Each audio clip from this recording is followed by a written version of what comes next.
말씀 빌립보서 2장 5절부터 11절까지의 말씀으로 예수님의 마음이라는 제목으로 하나님 말씀 나누겠습니다. 오늘 말씀은 지난 우리 대림절 첫 번째 주일날 일부 예배 때 전한 말씀이기도 한데요. 여러분들 이 시간 예수님의 마음 우리가 함께 말씀을 통해서 돌아보시길 바랍니다. 여러분은 무소유라고 하는 단어를 많이 들어보셨을 겁니다. 한때 우리나라에 책이 많이 팔려가지고 많은 사람들에게 감동을 주었던 단어가 무소유입니다. 모두 다 가지고 싶고 누리고 싶어하는 시대 가운데서 이 무소유의 삶을 많은 사람들이 도전을 받습니다. 공술의 공수거 같은 의미인데 여러분 이 단어를 들으면 여러분 법정 스님이 먼저 떠오르면 곤란합니다. 가수 최희준 씨도 이 노래를 불러서 많이 유명해졌습니다만 여러분 그게 중요한 게 아니라 이 무소유 공술의 공수거 하면 우리 예수님이 가장 먼저 떠올라야 합니다. 사실 예수님만이 이것을 온전하게 누리며 사셨던 분이시라고 할 수가 있습니다. 예수님은 탄생부터요 돌아가시는 그날까지 그야말로 무소유의 삶을 사셨습니다. 무소유 그 자체의 삶을 누리셨습니다. 여러분 우리나라 신화 같은 데를 보면 어떤 왕들이 알에서 태어났네 무슨 여러 가지 신화들이 존재를 하잖아요. 근데 예수님은 이 땅에 태어날 때요 신화적인 인물로 무슨 알에서 태어난 그런 신비적인 느낌으로 태어난 게 아닙니다. 그야말로 인간으로 이 땅에 태어나셨는데 화려한 왕궁에서 태어난 게 아니라 그야말로 정말 낮고 천한 이 마국간 이 말구유 그것을 빌려서 이 땅에 태어나시게 됐습니다. 자기 집에서 태어난 게 아니라 남의 집 빌려가지고 집도 아닌 마국간 빌려서 거기서 태어나셨습니다. 정상적인 환경이 아니었죠. 근데 주님은 그 처음 시작을 빌려서 시작하셨습니다. 많은 사람들을 만나고 가르칠 때 전하셨던 배도 주님은 빌려서 사용하셨고요. 특히 예루살렘에 왕으로 입성하실 때 쓰셨던 나귀도 어린 나귀도 다른 이의 것을 빌려서 사용하셨습니다. 만찬을 함께 나누시던 그 다락방 역시도 마가가 소유한 다락방이었고 그 다락방에서 주님은 빌려 하나님의 그 말씀을 전해 주셨습니다. 십자가에 달려 처참하게 죽으시고 난 뒤에 예수님은요 우리 교회처럼 성산도 없어서요 그 무덤도 이 아리마대 사람 요셉의 무덤을 빌려서 사용하셨습니다.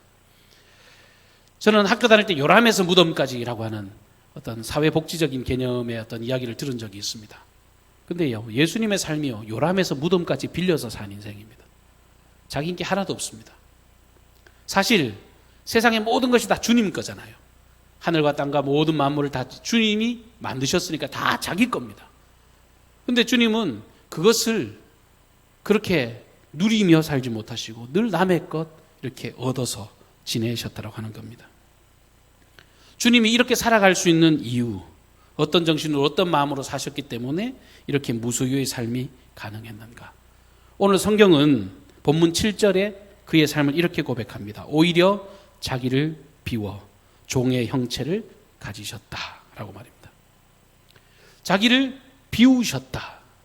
이 헬라어로 케노시스라고 하는 단어인데요. 정말 감격스러운 단어가 아닐 수가 없습니다.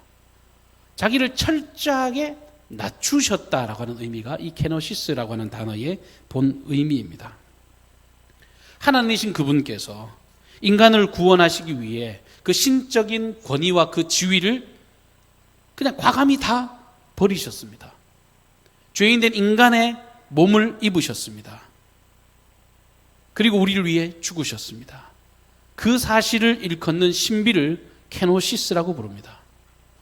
이 땅에 오셔서도 가난하고 헐벗고 굶주리고 병든 자들을 위해서 주님은 찾아가 그들과 어울리시고 그들을 격려하시고 그들을 세워주셨습니다. 전 일생을 낮아지고 겸손하게 철저하게 낮아진 그런 삶을 주님은 살아가셨습니다.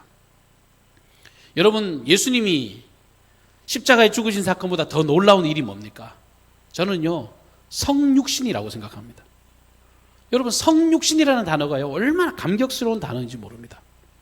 하나님이신 그분이 인간이 되신 거예요. 여러분, 이건 자체가 말이 안 되는 겁니다. 그것 자체가 처음부터 겸손하게 인생을 섬기기 위한 하나님의 가장 큰 사랑의 표현이라고 하는 것입니다. 주님은 이 섬김의 자세로 자기를 다 주기 위해서 그런 마음으로 이 땅에 오셨기 때문에 무소유에 대해서 전혀 개의치 않고 사실 수 있었습니다. 목적이 있잖아요. 사람을 살리기 위한 목적이에요. 사람을 세우기 위한 목적이 있잖아요.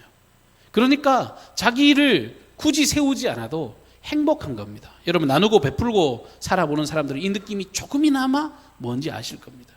근데 주님은 전폭적으로 오로지 주기 위한 목적으로, 오로지 모든 것을 전부를 주기 위한 목적으로 이 땅에 오셨기 때문에 이 무소유가 아무런 걸림돌이 되지 않는 것입니다. 그리고 예수님이 무소유가 가능한 이유는 앞서도 말씀드린 것처럼 이 세상 모든 것이 다 주님 것이라고 하는 분명한 자기 인식이 있었기 때문에 주님은 이 없는 것에 대해서 구여치 않고 살았습니다. 시편 50편 12절 말씀입니다. 내가 가령 주려도 내게 이르지 않을 것은 세계와 거기 충만한 것이 다 내 것임이로다. 그리고 요한복음 16장 16절에도 무릇 아버지께 있는 것이 다 내 것이다. 예수님 말씀하셨습니다. 여러분, 든든한 거예요. 하나님 아버지께 다 내 것이라고 하는 그 인식, 그 자기 인식, 그것이 예수님으로 말미암아 늘 당당하게 살아갈 수 있는 힘이 되셨다라고 하는 겁니다. 온 우주를 통치하시고 다스리시는 주권, 그 주권을 가지신 예수님이 무슨 소유에 대해서 급급하실 이유가 있겠습니까? 주님은 사람을 구원하시기 위해서, 그들을 섬기기 위해서, 그리고 이 땅에 있는 모든 것이 다 내 것이라고 하는 이 자기 인식으로 그런 확신이 있으셨기 때문에 무소유의 삶이 너무 자연스럽고 당연한 것처럼 태어날 때부터 죽을 때까지 그 삶을 누리며 살아가셨습니다. 이렇게 철저하게 자기를 버리시고 하나님의 뜻을 온전히 이루며 살다 가신 주님께서 보여주신 그 삶을 통해서 우리 예수님의 제자라고 주님의 자녀라고 고백하는 우리 역시도 이 세상이 만들어 놓은 그 기준에 따라 사는 삶이 아니라 정말 주님께서 살아가신 그 삶의 그 자유함과 행복을 우리가 함께 누리기를 주님 이름으로 축복합니다. 예수님에 관해서 요한 1서 2장 1절부터 6절까지의 말씀에 보면 예수님이 어떻게 사셨는지, 그리고 예수님을 따르는 제자의 삶이 어때야 되는지를 잘 설명한 말씀이 있습니다. 제가 요한일서 2장 1절부터 6절까지를 새 번역 성경으로 제가 다시 한 번 더 읽어드리도록 하겠습니다. 들어보십시오. 나의 자녀 여러분, 여러분이 죄를 짓지 않게 하려고 내가 여러분에게 이 글을 씁니다. 누가 죄를 지을지라도 아버지 앞에 변호해 주시는 분이 우리에게 계시는데 곧 의로우신 예수 그리스도이십니다. 그는 우리 죄 때문에 속죄 제물이 되셨으니 우리 죄 때문만이 아니라 온 세상을 위하여 그렇게 되셨습니다. 우리가 하나님의 계명을 지키면 이것으로 우리가 그분을 참으로 알고 있음을 알게 됩니다.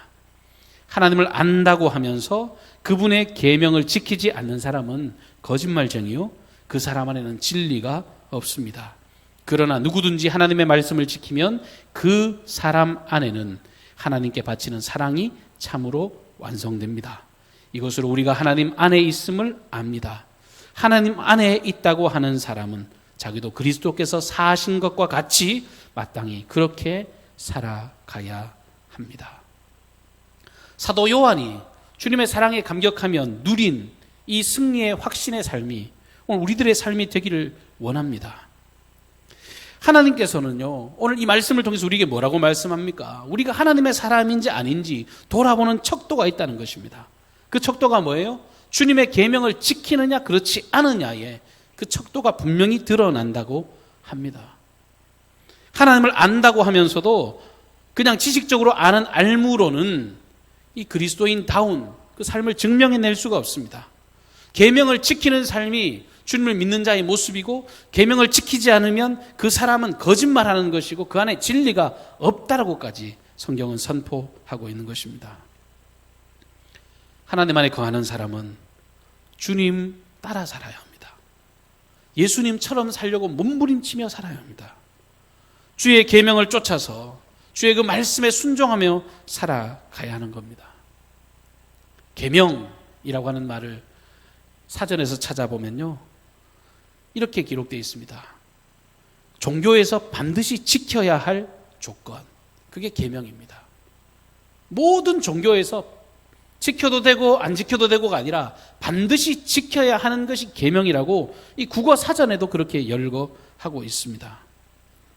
근데요, 여러분, 이 계명을 딱 생각하면 우리 인간의 편에서 너무 힘들고 어려워요. 숨 막혀요. 답답해요. 견딜 수 없게 다가올 때가 있습니다. 여러분, 신앙생활 하는데 혹여 여러 가지 짓눌리는 감정이 든다면요, 여러분 죄송합니다만 잘못 믿고 계신 거예요. 여러분, 주님이 주시는 계명은요, 우리의 의지로 우리의 힘으로 감당할 수 있는 일들이 아닙니다. 내가 한번 잘 살아봐야지, 내가 열심히 노력해봐야지, 그건요 어느 순간 될 수는 있지만 그것이 영원히 지속될 수가 없습니다. 계속될 수가 없습니다. 여러분, 우리가 계명을 지키기 위해서 필요한 일은 내 결심과 내 노력이 아니라 오로지 주 예수 그리스도의 사랑이 우리 가운데 찾아오셔야 가능합니다. 주님의 사랑이 우리 가운데 확실히 뿌리 내리고 그것이 확신되어져야 우리가 주의 계명을 지키는 자로 살아갈 수 있다는 겁니다.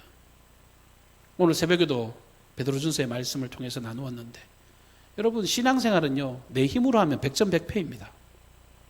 여러분, 주일날 예배당 나올 때 이 날 추운데 내가 종교적인 관습으로 온다 그러면요 그냥 집에 따뜻한 데 누워있는 것이 더 좋습니다. 근데요, 나 같은 죄인 살리신 주님의 은혜가 놀랍고 내 같은 게 도대체 뭐라고 나를 살리셨나, 주의 은혜 감격스러우면 그 주님을 예배하지 아니하고는 견딜 수 없는 마음이 생깁니다. 세상에 그 무엇도 채워주지 못하는 그 답답함과 공허함을 오직 주님께서만 하실 수 있다는 그 믿음과 확신이 있는 사람은 즐거이 주님을 기쁘게 예배할 수가 있는 것입니다. 여러분, 아이들 좋아하는 과자 중에요, 빼빼로, 칸초, 새우깡, 이런 과자들 다 아시죠? 이 세 과자 친구가 함께 굉장히 친한 친구가 되었습니다. 그런데 어느 날 새우깡이 가만히 보니까요, 이 삐쩍 마른 빼빼로가 이 칸초라는 아이의 가방을 대신 들어주고 있는 거예요. 그러니까 새우깡이 보기에 너무 어처구니가 없어가지고 지 가방을 지가 들지 저 힘없이 삐쩍 마른 놈한테 저 가방을 맡기는가, 이렇게 생각하면서 빼빼로한테 가서 따진 거예요. 야, 너는 키도 멀대같이 큰 놈이 어떻게 할 일이 없어서 저 조그만한 저 칸초 녀석의 가방을 대신 들어주고 있냐, 너는 베일도 없냐, 너는 배짱도 없냐, 왜 남의 그 가방을 그렇게 들어주고 있냐, 너 지금 정신 차려, 각자 가방을 각자 들어야지, 그렇게 소리를 쳤어요. 근데 갑자기 빼빼로가요 식은 땀을 쫙 흘리고요 사시나무 떨듯이 벌벌벌 떨면서 이렇게 이야기하는 거예요. 쉿, 조용히 해. 너 칸초 얼마나 무서운지 몰라? 칸초 등에 있는 문신 못 봤어? 뭐 그랬다는 거예요. 여러분, 못 우시는군요. 여러분, 칸초 등에는 문신이 있습니다. 여러분, 아이들은 아시는데 집에 갈 때 과자를 사 드시든지요. 여러분, 칸초라고 하는요 과자에는 문신이 있습니다. 근데 2탄이 있어요. 이렇게 치욕을 느낀 새우깡이 이 칸초에게 복수를 하려고 칸초를 제거하기로 마음을 먹고 어둠컴컴한 길목을 지키다가 지나가는 칸초를 급습해서 칼로 찔렀습니다. 그러니까 몸속에 있던 모든 초콜릿들이 여기저기 막 흩어져 나오기 시작하는 거예요. 너무너무 고통스럽게 죽어가던 칸초가 마지막으로 남긴 말이 있습니다. 뭔지 아세요? 아, 나를 도대체 왜 찌르는 거야? 나는 홈런볼인데, 이러면서 죽었다는 거예요. 예, 지금도 아이들만 웃네요. 여러분, 홈런볼이랑 칸초랑 비슷하게 생겼는데요, 둘의 가장 큰 차이가 뭐예요? 하나는 등짝에 문신이 있고 하나는 등짝에 문신이 없는 그 차이만 있습니다. 제가 무슨 이야기 하려는가 하면요, 문신 이야기 하려고 이야기를 신소리를 하는 겁니다. 여러분, 칸초 등에 문신이 있어서 벌벌벌 떨었다 그러잖아요. 근데 사실 저한테도 문신이 있습니다. 예, 저도 큰 문신이 있습니다. 여러분, 놀라셨습니까? 근데 저한테만 문신이 있는 게 아니고요, 우리 집사람한테도 문신이 있습니다. 우리 교회 장로님들한테도 있고 우리 안수 집사님들, 권사님들, 모든 성도님들도 다 문신이 있습니다. 아이고, 그 갑자기 무슨 소린가 싶으시죠? 제가 무슨 말을 드리려고 하느냐 하면, 갈라디아서 6장 17절 말씀에 보면 사도 바울이 자신의 신앙을 이렇게 고백합니다. 이후로는 누구든지 나를 괴롭히지 말라. 내가 내 몸에 예수의 흔적을 가졌노라. 여러분, 바울이 자신의 삶을요 전적으로 하나님께 의탁하고 맡길 수 있는 이유가 뭐냐면 많이 배워서 똑똑해서 가져서 그게 아니라 어느 날 예수를 만났는데 그 예수의 흔적이 자기에게 새겨졌기 때문에 자기의 삶을 전적으로 주님을 위해서 드렸다라고 하는 것입니다. 흔적, 스티그마타라고 하는 단어인데 여러분, 그건 주인이 종을 낙인 찍는다 그러잖아요. 큰 도장, 붉게 시뻘게 찢은 그 불 도장 있잖아요. 그것을 찢어내는 게 이 스티그마타라고 하는 단어입니다. 낙인입니다. 예수 그리스도의 그 십자가의 그 손과 발에 찍힌 그 놀라운 못자국, 그것이 주님에게만 있는 게 아니라 주님이 처절하게 죽으시면서 우리를 구원하셔서 그 손자국, 그 발에 있는 그 못자국이 내게도 새겨졌습니다. 모든 사람 구원하려고 허리에 찍힌 그 창자국이 내게도 깊이 남아 있습니다. 머리가 짓이겨져서 처절하게 흘리는 그 가시 면류관의 그 흔적이 내 머릿속에도 남아 있습니다. 세상의 조직폭력배들이 가진 문신은요, 자기 허세를 드러내기 위한 문신 아닙니까?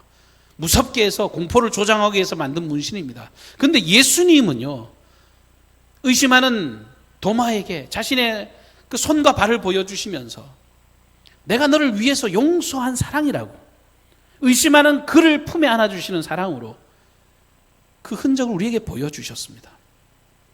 우리를 구원하시려고 보내주신 그 사랑의 표징으로 주님은 자신에게 그 아름다운 그 흔적을 내신 겁니다. 근데 주님의 제자로서 우리에게 동일한 흔적이 남아있다는 거예요. 사도 바울이 그 흔적이 내게 있기 때문에 나도 예수의 흔적을 가진 자로서 그 능력을 위해서 살아가겠노라고 그렇게 고백을 한 것입니다. 주님의 흔적이 있어야 우리가 주님의 계명을 지킬 수 있는 사람이 됩니다. 그 흔적이 우리 가운데 확신이 되어야 정말 우리가 나가서 정말 세상과 다른 기준의 삶을 살아가고 있다는 것입니다. 우리가 주님 닮은 제자로 살아가고 있는가? 대림절기, 기쁘다 구주 오셨네, 메리 크리스마스, 우리가 이렇게 절기상으로 지내는 것이 아니라 예수님이 이 땅에 오신 건 지난주에도 말씀드렸지만 모든 자들에게 미칠 기쁨의 큰 소식이 됩니다. 왜? 모든 사람에게 생명을 주신 사랑이니까. 모든 사람을 용서하신 위대한 사랑이니까. 모든 사람들을 종의 신분에서 영원한 하나님의 자녀로 바꾸는 그 위대한 일을 위해서 주님이 오셨으니까. 이것이 얼마나 감격스러운 이야기입니까? 그러니까 주님이 살아갔던 그 삶을 내가 따라 살기 원합니다. 그 고백 드리는 절기가 이 대림절기의 시간입니다. 사람들은 누구라도 다 높임을 받는 자리에 가고 싶습니다. 저도요, 인간인지라요, 수없이 많은 위기들, 어떤 유혹들이 있습니다. 저도요, 속칭 말하는 잘 나가는 목사이고 싶고, 정말 슈퍼스타처럼 여기저기서 인정받는 사람이고 싶습니다. 그게 사람이 가진 속성이에요. 근데요, 주님은요, 그건 세상이 하는 거고, 예수님은 더 낮은 곳으로, 더 낮은 곳으로, 더 낮은 곳으로, 그런데 하나님께서 그를 지극히 높여 하나님께서 높이 들어 세우시는 겁니다. 주님이 그 길을 가셔서 주의 놀라운 영광을 만방 가운데 소망으로 드러내셨다면 우리도 모두가 주님의 자리로 걸어가야 합니다. 때로는 억울한 일을 당하고 애매한 고난 당해서 마음이 갈기갈기 찢겨지는 때도 있는데 그때 주님이 날 위해 상하고 찢기신 십자가를 기억해야 됩니다. 그는 근본 하나님의 본체시나 하나님과 동등됨을 취할 것으로 여기지 아니하시고 오히려 자기를 비워 종의 형체를 가져 사람들과 같이 되셨으니 곧 자기를 낮추시고 죽기까지 복종하셨으니 곧 십자가에 죽으심이라. 오늘 주신 말씀입니다. 그는 근본 하나님의 본체시나 그것을 누리지 아니하시고 사람들 구원하시고 생명 주는 그 일에 기꺼이 자기를 죽이신 그 사랑. 이 대림절 우리가 기억해야 될 주님의 사랑인 줄로 믿습니다. 어제 설교 준비하면서 한 간증을 들었습니다. 바풀떼기 김정식, 여러분 아시죠? 키도 자그만하고 저보다 작은 사람 세상에 몇 명 안 될 것 같은데 김정식 씨는 저보다 한참 작습니다. 근데 그분이요 아주 유명한 코미디언으로 완전 날렸잖아요. 근데 지금은 목사로 살아가시거든요. 근데 그분이 목사가 된 이야기를 하면서 장애인 사역을 굉장히 열심히 하십니다. 장애인을 섬기고 장애인을 세우는 그 일로 목회에 큰 보람을 느끼고 계신데, 처음에는 자기가 장애인을 섬긴다고 생각을 했는데 요즘은요 장애인들 때문에 자기가 산다라는 고백을 드리면서 이런 예화를, 자기가 실제 경험한 이야기를 하시더라고요.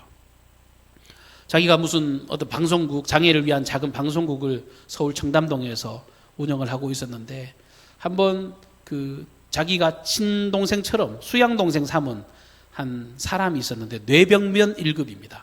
자기 스스로는 뭔가 할 수 있는 사람이 아닙니다. 전동 휠체어를 타고 겨우겨우, 그것도 누가 조력자가 있어야지 좀 움직이는 사람인데, 어느 날 갑자기 사무실에 전화가 왔더래요. 형, 나 지금 사무실 앞에 왔는데 좀 내려올 수 있어? 그러더래요. 굉장히 추운 날, 거기는 청담동이고 그 친구가 사는 집은 경기도 광주인데 거리가요 차를 타고 거의 1시간 가야 되는 거리예요. 근데 거기 있는 친구가 뇌병변인데 혼자 왔어. 그러니까 혼자 왔다는 거예요. 그래서 급하게 뛰어내려 갔더니 그 추운 날 얼굴이요 추운 정도가 아니라 새파랗게 질려서 쪼그라들여서 그렇게 전동 휠체어를 타고 거기까지 온 거예요. 자기를 만나려고. 도대체 여기까지 왜 왔냐? 너 정신 나갔냐? 미쳤냐? 너 왜 여기까지 와서 나한테 전화를 하지, 내가 갔을 텐데. 이렇게 화를 냈다는 거예요. 근데 씩 웃으면서 앞에 검은 봉지가 이렇게 하나 열려 있는데 그게 뭐냐 하니까 센베 과자 있잖아요. 부채 과자. 언젠가 한번 이야기하다가 김정식 목사님이 나 저 과자 되게 좋아하는데 그 말이 생각이 났다는 거예요. 생각이 나가지고 마침 자기 동네에 그 센베 과자를 파는 사람이 지나가길래 그걸 사서 갖다 주고 싶은데 그 몸으로 해서 가져온다는 게 쉬운 일이 아니잖아요. 뇌병변 1급이면요 손을 쓸 수가 없습니다. 검은 봉지에 센베 과자가 있다가 덜컹거릴 때마다 하나 떨어지고 덜컹거릴 때마다 하나 떨어지고 도착을 했는데요, 그 검은 봉지 안에 센베 과자 3개가 들어있더랍니다. 그 이야기를 다 듣는데 자기가 목회하는 것이 추상적이고 예수님의 사랑이 추상적인데 그날 주님이 날 위해 이렇게 오셨구나, 내게 전부를 주려고, 아낌없이 주려고 이렇게 오셨구나라는 것을 그 장애인을 통해서 막 끌어안고 그날 엉엉 울었다는 그런 이야기를 하시더라고요. 큰 감동이 됐습니다. 여러분, 그냥 선행 이것을 넘어서요 자기를 전부를 준다는 건 사실 그리스도의 사랑이 아니고는 설명될 수가 없습니다. 우리 강경중앙교회 성도 여러분, 우리가 강경 땅에서 해야 될 일이 있습니다. 그리고 우리가 그리스도인으로 여러분의 가정을 세우고 여러분의 어떤 주변의 환경을 바꾸고 이 땅을 변화시켜가는 그 사명을 우리에게 주어져 있습니다. 여러분, 예수님의 마음을 품지 않는다면 세상은 기대할 것이 없습니다. 요즘 뉴스 보면 정말 답답합니다. 어떻게 이렇게 어처구니 없이 세상이 돌아가나. 정치고 경제고 문화고, 여러분 특히 코로나로 인해서 모든 것이 다 마비된 시대를 살아가고 있습니다. 근데요, 세상을 보면 답답하잖아요. 근데요, 예수님을 바라보면요 소망이 생깁니다. 예수님을 바라보면요 기쁨이 생깁니다. 제가 오늘 일부 예배 때 말씀을 드렸는데, 저는 사실 개인적으로 코로나 때문에 한두 번 마음이 덜컹덜컹 내려앉긴 했지만 저는 솔직한 심정으로 그렇게 코로나 지배를 안 받고 살았다고 생각합니다. 잘나서가 아니라 자꾸 기도하면요 내가 코로나보다 작냐, 이런 마음을 주님이 자꾸 주세요. 지난 주일날 엘리베이터 완공했다고 예배 드리면서 저는 개인적으로 그냥 감사함이 밀려오더라고요. 모두 다가 안 된다고 하지만 우리에게는 이게 홍해인 거예요. 홍해를 바라보면서 주님은요 내 지팡이를 내밀라라고 말씀하실 거란 말이에요. 모세에게만 그 말씀하시는 게 아니잖아요. 우리에게도 동일하게 삶에 주어진 환경에서 우리에게 지팡이를 내밀라라고 말씀하실 거예요. 시퍼렇게 일렁거리는 그 요단강을 바라보면서 네가 하나님의 법궤를 맸다면 제사장들 향해서 네 발을 힘차게 내밀라라고 말씀하실 거라는 겁니다. 저는 그 믿음으로 우리 강경중앙교회 2020년을 지내왔다고 생각합니다. 앞으로도 마찬가지입니다. 끊임없이 우리의 삶에 요동치는 마음들, 여러 가지 환경들, 두려움의 요소들, 그때마다 주 예수 그리스도의 전부를 주신 그 사랑, 아낌없이 세상을 품고 사랑하는 그 마음으로 우리가 이 세상을 바라보고 나아가면 하나님께서 우리 앞서 일하실 줄로 믿습니다. 이 대림절 4번째 주일 예배하는 이 현장에 주님께서 여러분 각 심령 가운데 찾아가 주시기를 바라고, 우리가 주님 믿는 자답게 그의 계명에 충실하게 순종하는 저와 여러분의 복된 걸음이 되시기를 주님 이름으로 축복합니다. 사랑과 은혜가 풍성하신 하나님 우리 아버지, 은혜를 감사를 드립니다. 우리 권속들 허락해 주시고 이 어렵고 흉흉한 세대 속에서도 함께 한자리에 모여 한 가족이라고 고백하고 한 교회를 섬기는 신앙의 결단과 믿음의 고백 있게 해주셔서 감사를 드립니다. 우리의 공로가 아니요 주님이 몸부려 피 흘려 죽으심으로 이룬 하나님의 놀라운 은총인 줄 믿고 또 감사를 드립니다. 하나님의 은혜가 우리 가운데 한량없이 넘쳐나게 도와주시고 그리스도 예수의 마음으로 우리가 세상을 바라보고 세상을 해석하고 세상을 누려나가는 그들의 복된 걸음들 되게 하여 주시옵소서. 세상이 우리를 짓누릅니까? 우리를 속입니까? 하나님 아버지, 오히려 그 소망 없는 자들에게 진짜 사랑이, 진짜 소망이 여기 있다고 우리가 증거하고 자랑하는 믿음의 걸음들 걸어가게 하여 주시옵소서. 오늘도 예배합니다. 평생토록 주님을 인정하게 도와주시고 주님을 높이게 도와주시고 하나님을 믿는 자들이 어떻게 승승장구하고 귀한 복을 누려가는지를 소망 없는 세대 가운데 증거하고 자랑하는 복된 걸음들 되게 하여 주시옵소서. 평생토록 주님만 높이고 주님과 동행하며 승리의 삶을 걸어가는 저희들의 복된 걸음 되기를 간절히 소망하옵고 예수님의 존귀하신 이름으로 기도하옵나이다. 아멘.